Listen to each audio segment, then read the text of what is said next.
ফেসবুকে আদিবাসী বন্ধুদের কাঁকড়ার রেসিপি দেখে আমিও বাড়িতে আবদার করেছিলাম কাঁকড়া রান্না করার। তো যেই কথা সেই কাজ। তবে আমরা এটা রান্না করব একদম আমাদের নিজস্ব রেসিপিতে, নারকেলের দুধ দিয়ে কাঁকড়া রান্না। আপনারা যারা যারা ট্রাই করেননি একবার হলেও ট্রাই করবেন, এটা খেতে খুবই মজাদার হয়। তার জন্য প্রথমে কাঁকড়া কাটাকাটির পালা। এর জন্য আমরা ফার্স্টে কাঁকড়াগুলোকে ডিপ ফ্রিজে রেখে দিয়েছিলাম যাতে রিস্কবিহীনভাবে কাঁকড়া কাটা যায়। এই আইডিয়াটা পেয়েছিলাম আমরা বং ইটস চ্যানেল থেকে, স্পেশাল থ্যাঙ্কস টু দেম। কাটার পরে কাঁকড়াগুলোকে খুব ভালোভাবে ধুয়ে নিতে হবে। এরপর হলুদ জলে কিছুক্ষণ ভিজিয়ে রাখতে হবে যাতে কাঁকড়ার যে এক্সট্রা গন্ধ ওটা চলে যায়। এরপর লবণ হলুদ মাখানো কাঁকড়া ভেজে নিতে হবে, বেশ ভালোভাবেই ভেজে নিতে হবে। তারপর ওই একই তেলে পেঁয়াজ, রসুন, আদা, জিরে, শুকনো মরিচ, আলু, লবণ, হলুদ দিয়ে ভালোভাবে কষিয়ে নিতে হবে। এটা কষানোর পরে ভাজা কাঁকড়া অ্যাড করে দিতে হবে।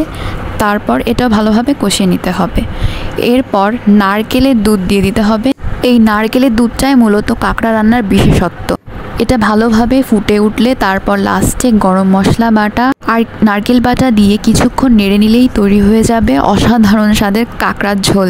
এটা খেতে ঝাল ঝাল মিষ্টি মিষ্টি, যারা একবার খাবে তারা বারবার এই জিনিসটাই রান্না করে খাবে। আমার হাম্বল রিকোয়েস্ট, যারা কখনো এটা খাননি তারা অবশ্যই একবার হলেও ট্রাই করবেন এই নারকেলের দুধ দিয়ে কাঁকড়া রান্না। আর যারা খেয়েছেন অবশ্যই কমেন্টে জানাবেন কেমন লাগে।